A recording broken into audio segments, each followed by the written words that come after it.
नमस्कार, मी शब्दयोद्धा सागर. मंडळी, तुम्ही धुरंधर बघितलाच असेल. त्यात रहमान डकेतला मोठा करणारा हा जमील जमाली होता. पुढे अरशद पप्पू आणि चौधरी असलमला हाताशी घेऊन रहमान डकेतला संपवणारा सुद्धा जमील जमालीच होता. दुसऱ्या पार्ट मध्ये उजेर बलोचच्या मदतीनं अरशद पप्पूला संपवणाराही जमील जमालीच आणि नंतर स्वतःच्या जावयाला अर्थात हमजा अली मजारीला वाचवण्यासाठी उजेर बलोचला अडकवणाराही जमील जमालीच. अर्थात काय तर रहमान, अरशद, चौधरी असलम, उजेर बलोच हे फक्त त्या राजकारणाच्या खेळावरचे प्यादे होते. खरा राजा तर जमील जमाली हाच होता. प्यादे मेले, संपले, त्यातला एक भरडला गेला, पण जमील जमाली मात्र टिकून राहिला. आता हे सगळं सांगण्यामागचं कारण म्हणजे बीड आणि बीडमध्ये घडलेलं सरपंच संतोष देशमुख हत्या प्रकरण. त्यात प्रमुख आरोपी म्हणून अटकेत असलेला वाल्मिक कराड आणि वाल्मिक कराडचे प्रमुख नेते धनंजय मुंडे.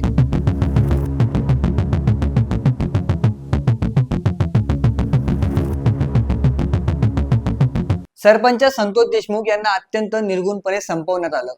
त्यांच्या या हत्येच्या प्रकरणात वाल्मिक कराड हा मुख्य आरोपी म्हणून तुरुंगात आहे.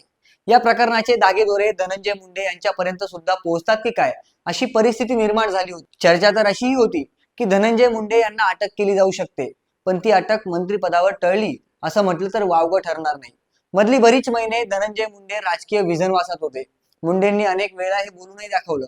पण मुंडे आता पुन्हा एकदा सक्रिय राजकारणात किंवा राजकारणाच्या मुख्य प्रवाहात प्रवेश करू पाहत आहेत. काही अंशी ते राजकीय दृष्ट्या आता पुन्हा ऍक्टिव्ह सुद्धा झालेत. इतकंच काय तर त्यांना पुन्हा मंत्रिपद मिळण्याच्याही चर्चा अधूनमधून ऐकायला येतात. पण ज्याच्याशिवाय धनंजय मुंडेंचं पानही आलत नव्हतं असा सरपंच संतोष देशमुख हत्याकांडातला प्रमुख आरोपी वाल्मिक कराड मात्र अजूनही जेलमध्ये आहे. वाल्मिक कराडची नुकतीच तब्येत खराब झाली म्हणून त्याला पोलिसांच्या बंदोबस्तात हॉस्पिटलला घेऊन जाण्यात आलं. त्याला हॉस्पिटलला नेतानाचा त्याचा एक फोटो प्रचंड व्हायरल होतोय. केस पिकलेले, पोट फुगलेलं आणि तोंडाला मास्क लावलेला हतबल वाल्मिक कराड पोलिसांच्या घोळक्यात पोट दुखलं म्हणून दवाखान्यात चेकअपसाठी जातोय. अशी दुरावस्था त्या फोटोमध्ये वाल्मिक कराडची झालेली दिसते.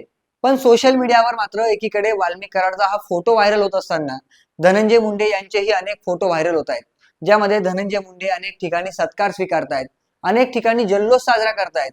धनंजय मुंडे यांच्या अनेक ठिकाणी उदो उदो होतोय आणि याच आशयाच्या अनेक पोस्ट सुद्धा सोशल मीडियावर व्हायरल होत आहेत.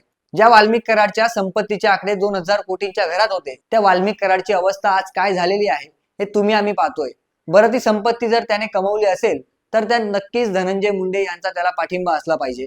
कारण स्वतः मुंडेच म्हणाले आहेत की वाल्मिक कराड माझ्या जवळचे आहेत. पण आज तोच वाल्मिक कराड एका प्रकरणात जेलमध्ये आहे आणि ते प्रकरण कसलं आहे तर खंडणी आणि हत्येचं. बरं, त्या खंडणीच्या संदर्भातली मीटिंग ही धनंजय मुंडेंच्या मुंबईतल्या बंगल्यावर झाली होती असा आरोप खुद्द भाजपचे आमदार सुरेश धस यांनी केला होता. अर्थात ही सगळी लिंक जर जोडली तर ज्या हत्येच्या प्रकरणात वाल्मिक कराडची ही अवस्था झाली त्या प्रकरणाशी अप्रत्यक्षपणे का होईना पण धनंजय मुंडेंचा त्यात संबंध असल्याचे आरोप झाले होते. त्यावर मुंडेंनी आपली बाजूही मांडली होती. पण मी व्हिडिओच्या सुरुवातीलाच म्हटलं त्या प्रकारे राजकारणाच्या या लढाईत लढतात, झगडतात आणि मरतात फक्त प्यादेच. राजा अर्थात नेता हा नेहमी सेफ असतो. बरं, या मधल्या काळात धनंजय मुंडेंनी परळी नगर परिषदेच्या निवडणुकीच्या निमित्ताने वाल्मिक कराडचं नाव न घेता त्याची आठवणही काढली. पण त्यानंतर अशाही बातम्या आल्या की वाल्मिक कराडला आता जामीन मिळणं शक्य नाहीये. धनंजय मुंडे यांनी स्वतःला सेफ करण्यासाठी वाल्मिक कराडला पद्धतशीरपणे अडकवलं आहे. यावरूनच वाल्मिक कराडच्या मुलानं फेसबुक पोस्ट करत अनेक खुलासे करण्याची भाषा सुद्धा केली होती. त्याबाबत सुद्धा आम्ही एक व्हिडिओ केला आहे, त्याची लिंक मी डिस्क्रिप्शन मध्ये टाकून देतो. पण मंडळी, या सर्व प्रकरणातून एक गोष्ट प्रकर्षाने जाणवते की नेत्यांमध्ये आणि कार्यकर्त्यांमध्ये कितीही जवळचे संबंध असले तरी सुद्धा ज्यावेळी प्रकरण जीवाशी येतं त्यावेळी तिथे जीव हा कार्यकर्त्याचाच दिला जातो. नेता हा नेहमी सेफ राहतो. धनंजय मुंडे आणि वाल्मिक कराड यांच्या प्रकरणातूनही हीच गोष्ट पुन्हा एकदा सिद्ध झाली. बाकी तुम्हाला याबाबत काय वाटतं कमेंट करून नक्की सांगा. आणि व्हिडिओ आवडला असेल तर ऑफिशियल बापला सबस्क्राईब करायला अजिबात विसरू नका.